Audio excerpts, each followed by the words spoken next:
Fernando Diniz, um treinador que divide opiniões. Não dá pra negar que o futebol que ele tenta aplicar é bonito, mas também não dá pra negar que na maioria das vezes ele não funciona. Nesse fim de semana quase só foi um empate do último colocado Sport. Na semana passada tomou 3 gols do Corinthians em casa com falhas no sistema. Perdeu também pro Juventude e isso tudo após fazer um 6 a 0 no Santos. E a carreira do Diniz como um todo é uma montanha russa. Foi sim campeão da Libertadores em 2023, mas também já perdeu títulos dados como ganho. E seu estilo pode ser confundido com loucura algumas vezes. Por isso no vídeo de hoje vamos passar pela carreira dele como treinador e seus principais trabalhos, tentando finalmente entender a verdade sobre Fernando Diniz. E vamos falar do aproveitamento, dos feitos e dos fracassos, tudo em seu tempo. Só que antes a gente tem que analisar as diferenças, o que faz do seu estilo de jogo único e o que faz dele perigoso também. O estilo de jogo padrão do futebol é o posicional, e o melhor exemplo que eu posso dar é Pep Guardiola. E incentivou muitos treinadores pelo mundo a fazer esse mesmo jogo, mas da forma que ele fazia. Nesse estilo a regra é meio que simples. Jogadores se movimentam, mas segundo um sistema para espaços específicos, e assim progredir com a bola é algo estruturado. Mas esquece isso, tá? O Diniz faz diferente. Seu sistema é baseado em aproximações, a posse de bola também é importante, mas não necessariamente baseado em uma estrutura específica. O time consegue progredir de diferentes formas. Óbvio que existe uma organização prévia, mas por muitos momentos a equipe se amontoa de um lado do campo, troca muitos passes e os jogadores migram de posição, em um futebol que fica assim bonito de se ver. Só que agora o problema é que são os riscos. Primeiro individualmente, já que por muitas vezes em setores críticos os erros podem ser fatais. E também por fatores mais sistemáticos, já que para esse time funcionar depende de uma transição muito boa sem bola, que por vezes pode não acontecer e deixar alguns espaços. Inclusive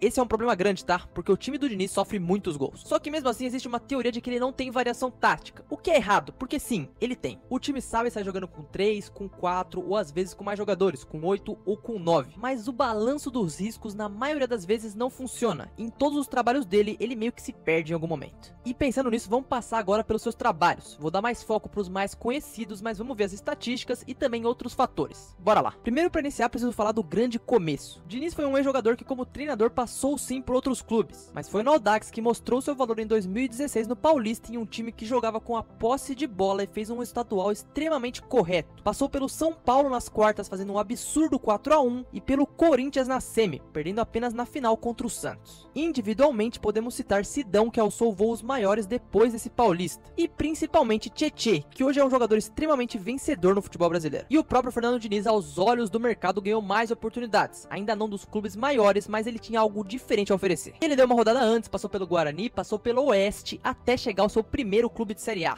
o Atlético Paranaense. E ele chega com moral, tá? Além de treinador, ele se torna coordenador geral do clube. E agora eu vou te apresentar o ciclo Fernando Diniz na prática. É aquela história, ele chega dando esperança, começa bem, é o dinizismo. E chega um momento que ele começa a errar, mudanças inacreditáveis, substituições ruins, e eu acredito que agora é o momento que ele tá no Vasco, inclusive. No CAP, nos primeiros 4 jogos sem derrota, o que você pode argumentar que era contra times mais fracos, tudo bem. Depois vem o grande auge, vitória contra o São Paulo por 2 a 1, um 3 a 0 no Newell's na Sul-Americana, e um 5 a 1 na Chapecoense, tendo no jogo da volta contra o São Paulo, que era de Copa do Brasil, eliminado o clube. Ou seja, o trabalho parecia bom demais. Mas agora, vamos mudar de estágio. Se liga. Até aqui foram 8 jogos, nenhuma derrota. Porém, após isso vieram mais 13 partidas em que o Atlético só venceu uma, contra o Santos. O elenco ficou na zona de rebaixamento no Brasileiro e Diniz tem como aproveitamento 34% no total, sendo nos últimos 10 anos do clube o pior treinador. Isso falando só dos números. Mesmo assim existiram coisas boas ali, tanto que com o Thiago Nunes esse time melhora muito. E o Petralha, presidente do Atlético, defendeu Diniz, não o demitiu e o incentivou a estudar mais na Europa. Fato é que essa passagem no Paraná como técnico durou apenas 6 meses. E ele saiu do cargo de treinador mais ou menos no meio do ano, continuou trabalhando no clube até que chega o Fluminense pro ano seguinte. E assim, considerando o elenco do Fluminense, ele chega bem, o time começa a melhorar e a torcida o apoia. Só que depois de um tempo, eu nem sei o que falar. De novo, vamos ao ciclo. 44 jogos, um início bom e... No Carioca, um time que jogava bem. Grandes atuações, passando até pelo Flamengo na semifinal da Taça Guanabara, que na época tinha um elenco muito caro em formação. E dados os resultados, também na Copa do Brasil, o time jogava bem. Diniz foi o responsável para alguns jogadores crescerem. Foi assim com o Ganso, que tinha acabado de chegar, e nomes como Alan, Caio Henrique e Nino, que antes não eram tão conhecidos com o Diniz, ganharam mais moral. E foi com ele também que surgiu o atacante João Pedro na época. E eu não vou me aprofundar muito, o roteiro é praticamente igual o do Atlético Paranaense. Futebol bonito? Sim. mas os resultados eram péssimos, deixando o time em 18º no Brasileiro e a segunda pior defesa do torneio. O início bom no Carioca se mostrou apenas uma ilusão e por mais um ano Fernando Diniz é demitido antes de completar a temporada. Só que dessa vez, ele não espera não, tá? Ele logo assume o São Paulo, papo de um mês. E olhando em retrospecto, talvez esse time do São Paulo foi o que ele melhor pegou em peças até esse momento. É óbvio que isso variava. Tinha um Daniel Alves que facilmente se adaptaria ao seu esquema e tinha caras como, sei lá, o Arboleda que talvez demoraria um pouco mais, mas mesmo assim, era um bom time. E pensando que ele chega no meio da temporada, bom início, ele ajeita. A estreia dele acontece contra o Flamengo de Jorge Jesus no Maracanã, onde o São Paulo consegue segurar o resultado ainda sem muito dinizismo no estilo, mas mesmo assim teve seus momentos. E pra 2020 ele tava tranquilo e teria tempo para que suas ideias fossem implementadas. No novo ano o início foi bom de novo, líder no seu grupo no Paulista, só que aí aconteceu a pandemia e o futebol parou por um tempo. E na volta...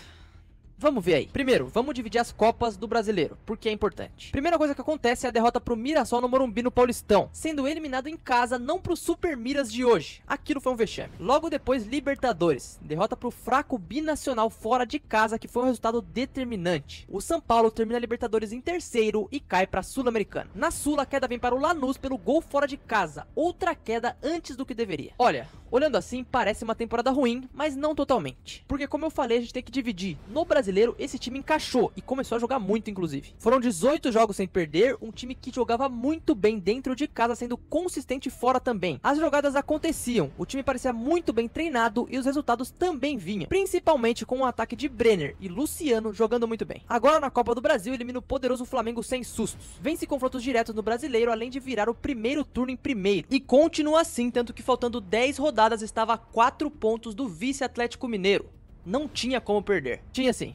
Acredita. Tinha. Só que vamos relembrar o momento. O Brasileiro não acaba em 2020 e sim em 2021, porque o calendário com a pandemia fica uma bagunça. Rola uma queda na Copa do Brasil na semifinal contra o Grêmio, mas principalmente o dia 6 de janeiro de 2021. No jogo contra o Bragantino, o Diniz é flagrado pelos microfones em uma cobrança totalmente desproporcional com o Tietê, o que pega mal não só pra ele, como para o elenco do São Paulo. Aquele jogo terminou 4-2 pro Red Bull, e o próprio técnico teve que pedir desculpas no próximo jogo, que acabou sendo uma nova derrota pro Santos em casa. Beleza. E agora? O próximo jogo seria contra o Inter dentro de casa, um confronto direto, porque os dois estavam brigando pelo título.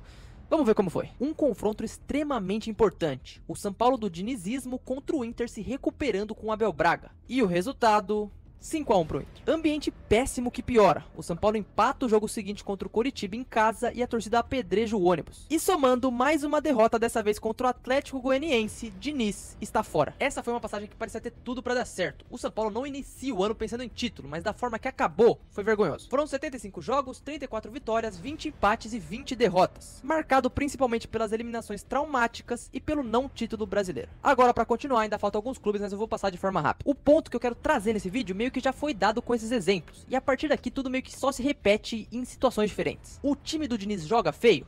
Não. Seria loucura dizer isso. Mas pelo que os resultados mostram, ele não é consolidado a longo prazo. O que fica pior pensando que o próprio se atrapalha em substituições e em mudanças ao longo do tempo. Até aqui, eu considero que o trabalho do São Paulo foi o melhor que ele fez e não foi tão ruim assim. Só que o jeito que acaba, não tem como defender. Então agora vamos continuar, mas antes disso eu vou parar aqui para pedir para você deixar o seu like e se inscrever aqui no canal. Esse vídeo deu bastante trabalho para fazer, principalmente na edição. Então, por favor, me dá uma chance. E saindo do São Paulo, ele chega no Santos. Como eu disse, eu ia resumir. Foram 4 meses de passagem que se encerra com 6 jogos sem vencer, goleado pro Flamengo e proximidade da zona do rebaixamento, sendo demitido mesmo num jogo contra o Cuiabá. Dali ele desce de divisão, mas vai novamente para um grande clube, o Vasco, onde ele fica somente 12 jogos, pegando praticamente só a reta final da Série B com o time precisando subir. Seu início de novo foi bom, 5 jogos de vencibilidade e mostrando características de seu jogo, mas depois vem 4 derrotas seguidas, o Vasco não sobe e um Diniz de 41% de aproveitamento é demitido pro ano seguinte. Chegamos no respiro, o Fluminense. E a coisa principal aqui é que ele consegue mudar a imagem que se tem sobre ele no Brasil. Porque na boa, nesse momento, se o seu time tá procurando um treinador e o Diniz tá livre no mercado, você fica em desespero. Hoje em dia, eu até acho que isso voltou, mas deixa eu focar no Fluminense. Um elenco do qual ele já conhecia, mas com peças que se entenderam a seu estilo até de forma tranquila. E ele fez vários jogadores crescerem de produção. John Arias é um exemplo, mas tem André que foi fundamental pro seu esquema, a manutenção de Nino, um cara que descobriu muitas coisas, e o Ganso, que voltou a jogar futebol com ele. E ok, o time time foi campeão da Libertadores em 2023, mas pra mim e pra muita gente, o melhor futebol foi em 2022. Não em resultados, mas na ideia foi muito bom, e pensando nos anos que vinham anteriores, o Flu foi muito bem nessa temporada. Um time que chega numa semifinal de Copa do Brasil e termina no topo do Brasileirão, tendo jogos memoráveis. Um 4-0 no Corinthians no Maracanã é um exemplo, mas acima de tudo o modelo de jogo funcionava, e pro ano seguinte sonhar com títulos já não era mais tão impossível. E assim chegamos na grande Libertadores de 2023. E só pra deixar registrado aqui, em 2023 o Fluminense cai pro Flamengo na Copa do Brasil e termina o Brasileiro em sétimo, que são resultados totalmente normais, tá? Não vou dar muitos detalhes, mas só pra deixar registrado. E na Libertadores um Flu brilhante, passa em primeiro na fase de grupos, oitavas de final contra o Argentino Júniors e quartas contra o Olímpia. E além dos jogadores que eu já citei antes, temos que falar de Marcelo, que chegou pra ajudar, e principalmente de Gernancano, que já era artilheiro nato com o Diniz, e John Kennedy, jogador de muito talento que Diniz conseguiu recuperar. Inclusive, o trabalho mental do Diniz com esses jogadores nesse momento é muito elogiado, tá? E eu preciso citar, muitas pessoas elogiam o fator social e pessoal do Diniz, ele é um paizão mesmo, mas aqui eu não tô focando nisso, e sim eu quero ver os resultados dele mesmo na carreira. Voltando, temos o jogo contra o Internacional, onde talvez se não fosse o Ener Valencia nada teria acontecido, mas mesmo assim, a final chegou. E o título da Libertadores veio. Diniz libertou o Fluminense, um time que nem sonharia com isso pouco tempo antes, agora era o melhor da América, e esse foi o auge do dinizismo por clubes. Digo isso porque veio o convite da seleção brasileira para fazer um trabalho de agente duplo. Diniz agora não era só respeitado no Brasil, mas era cogitado ao cargo mais importante de treinador do país. Engraçado, né? Isso fazem 2 anos. Não é o objetivo aqui falar sobre a passagem dele na seleção, mas eu vou dizer que tirando o primeiro jogo, o desempenho foi bem abaixo. Agora sim, ele tinha os melhores jogadores e os jogadores que ele quisesse, mas naquele momento ele ainda era treinador do Fluminense e a CBF era uma zona. Não querendo defender o Diniz, que fez um trabalho ruim, mas dadas as circunstâncias, dá pra entender. Voltando pro Flu, no Mundial enfrenta o City do Guardiola, e o que eu falei de futebol posicional contra aposicional no início do vídeo é colocado em prática. Por 15 minutos durante o jogo, o Diniz até conseguiu mostrar que seu trabalho tinha sim sua beleza, mas o resultado 4-0 pro City, que era um time mais forte, talvez não por 4, mas era um resultado ok. E o ciclo do Diniz dessa vez demora um pouco mais pra acontecer, mas chega no ano seguinte. Não querendo ser o advogado dele de novo, mas no início desse ano o time sofreu com muitas lesões e alguns contratempos, mas deixar o atual campeão da Libertadores na última posição do Brasileirão é um negócio ridículo. Tudo bem, venceu a Recopa, mas cara, rebaixamento, campeão da Libertadores, não tem condição. Ao todo foram 133 jogos, 68 vitórias, 28 empates e 37 derrotas. Um aproveitamento de 51%, mas que mudou a história do Fluminense pra sempre e o colocou como um dos grandes treinadores da história do clube. Então vou lá, baita trabalho, foi muito bem no Fluminense, trouxe muitas conquistas, mas depois desse momento as desconfianças voltaram. Hoje, quando você contrata o Diniz, na minha opinião, é como se fosse uma roleta russa. Você pode esperar um futebol melhor?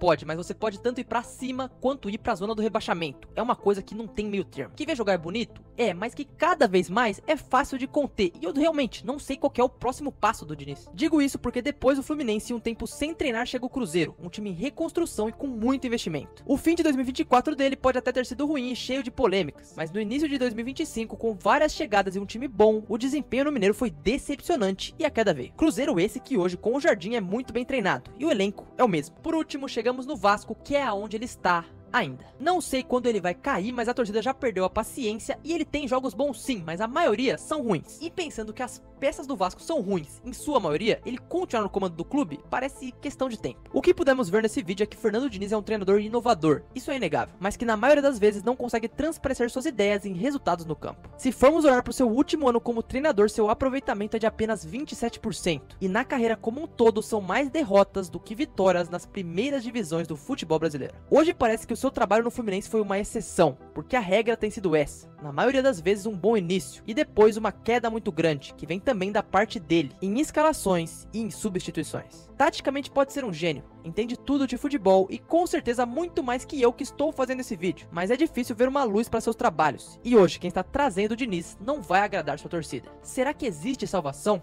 Será que o Diniz é só um treinador pardal como muitos dizem? E será que esse sistema está fadado ao fracasso e dificilmente voltará a ter sucesso? Isso eu não sei, e por isso peço que você deixe a sua opinião nos comentários.